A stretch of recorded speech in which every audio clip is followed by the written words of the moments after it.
The last of who we conceive of as the Founding Fathers, James Monroe took over as the fifth President of the United States. From establishing the foreign policy we keep to the present in the Monroe Doctrine, to the wacky and downright strange purchase of Liberia and the formation of Monrovia for freed slaves, the works and presidency of James Monroe is a complicated one.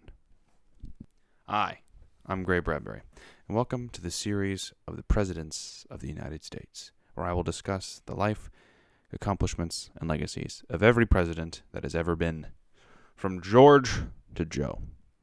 Now, this week we will discuss the fifth President of the United States, James Monroe. James Monroe was born on April 28th, 1758, in Westmoreland County, Virginia.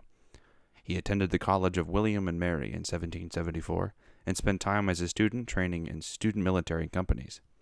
He was eventually assigned into the 3rd Virginia Regiment of the Continental Army and participated directly in the American Revolution. Monroe was quite the brave man, as he took a near-fatal wound charging a Hessian cannon position at the Battle of Trenton, and he was among the frozen and shivering men stuck at Valley Forge. His military feats and bravery won the respect of George Washington and helped kickstart his political career. He became an aide to the then governor of Virginia, Thomas Jefferson, and was eventually elected into the Virginia State Legislature in 1782 when he was only 24 years old. He wouldn't stay long, however, as he was quickly elected into the Congress of the Confederation in 1783 on behalf of Virginia during the days of the Articles of Confederation. Foreshadowing his presidency, Monroe was a big fan in the idea of expansion, contributing to the Northwest Ordinance of 1787, which established a government for the Northwest Territories, with the goal of admitting the territory as states in the future.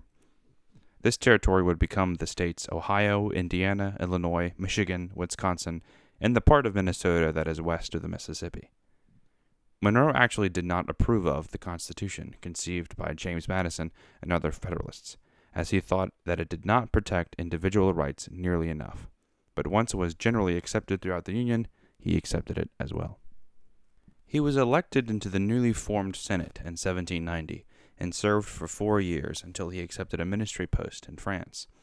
While in France, Monroe helped to secure the release of one Thomas Paine, who was taking the Republican frenzy of the French Revolution. As the French Revolution was quite a fair bit bloodier than the American one, Paine found himself on the wrong side of the mob when he questioned the execution of Louis XVI.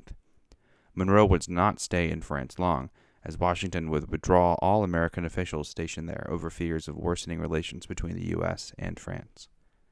Back on American soil, Monroe joined forces with Madison and Jefferson in the Anti-Federalist Party, especially over the issue of the Federalist British sympathies that the Anti-Federalists viewed as unacceptable. Monroe was elected governor of Virginia in 1798 and served until Jefferson, now president, sent him back to France in 1803. Now dealing with the new Napoleonic government, Monroe helped secure the Louisiana Purchase and even tried to get the Spanish government to sell Florida colony to the states, but was unsuccessful. Once James Madison took the presidency, James Monroe's position was questioned. The two Jameses did not get along that well, and they had often fought over the same political positions, but James Madison's lackluster cabinet proved ineffective, and he eventually appointed Monroe as Secretary of State. When the War of 1812 kicked off, Madison promoted Monroe further as both Secretary of State and War, as his previous Secretary of War was not helping. Monroe once again asked to serve his country in battle, and he took to it well. He organized state militias into the Federal Army and helped create a stronger military that could withstand the British invasion of the Chesapeake. Following James Madison's 2 terms in office, Monroe defeated Rufus King and took the White House as the 5th President of the United States. Following conflict with the Seminole Native Americans, Monroe sent General Andrew Jackson into Florida, who wound up capturing Fort Pensacola without permission. The Monroe administration leveraged this and bought the Florida colony from Spain. The Oregon Territory was also acquired from Great Britain, giving the Monroe administration 2 different land acquisitions, fulfilling his youthful wish of American expansion. Monroe governed with mostly full support, as the Federalist faction was collapsing nationwide, and the Democratic-Republican faction received full support politically for the most part. This led to the era of good feelings, which lasted into the late 1810s when there was a downturn in the American markets. The Monroe administration also facilitated the Missouri Compromise, the Band-Aid of the American antebellum political crisis. Following the induction of new states, Maine and Missouri, the delicate political balance between slave states and free states was uncomfortably drawn into question. The debate over slavery characterized the young nation until its abolition in 1865, and the government's hope until the outbreak of the Civil War was to ignore the problem until it could not be ignored any longer. The Missouri Compromise was an attempt at just this, making a rule that states would be inducted 2 at a time, 1 slave, 1 free, in an attempt to keep the balance. This balance would eventually erupt when the North's population grew to the critical mass that enabled it to outvote slavery, which was symbolized by the election of Abraham Lincoln, but that is another story. James Monroe was engaged in the rather unorthodox founding of the country of Liberia, a colony of freed slaves that the U.S. government attempted to, quote-unquote, send home. The freedmen formed the capital of Monrovia, which is still the capital of Liberia to this day. James Monroe was a popular president and deemed one of the most effective by many historians. He was essentially the last president to govern with full national support. He then left office, giving rise to the first of 2. My father was also a president, John Quincy Adams, and like the 2 of his presidential predecessors, James Monroe passed away on July 4th, 1831, in his daughter's home in New York City. So what can we learn from James Monroe? I think the first big lesson is to not band-aid situations. And what I mean by that is, if there's a problem, go to the core of the problem and solve the actual problem.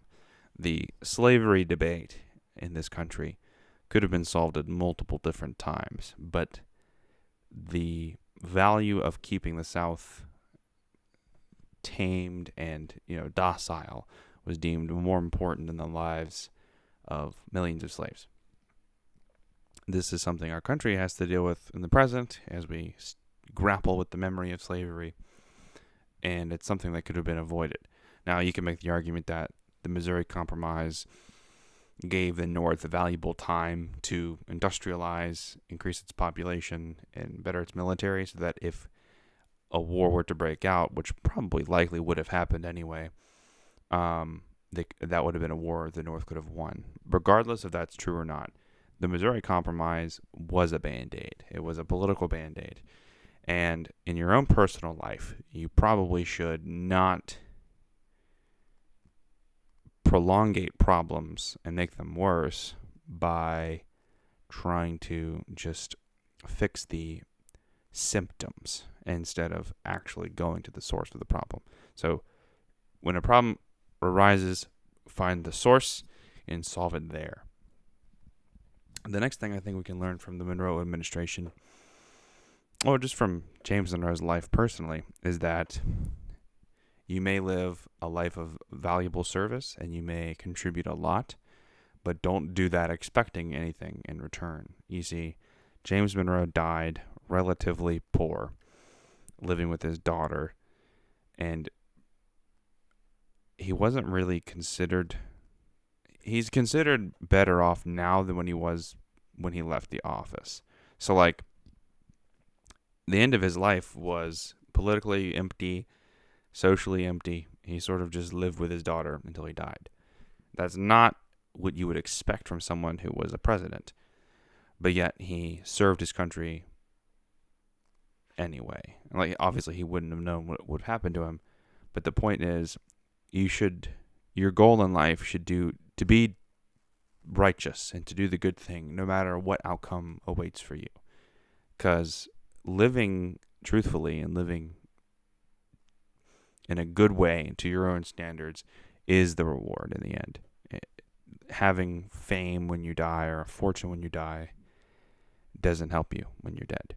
So the lesson there is to do the right thing, serve your country, serve whatever you deem good, in your own opinion, but do it because it's good, not because you want anything in return. You cannot control what the universe will give to you.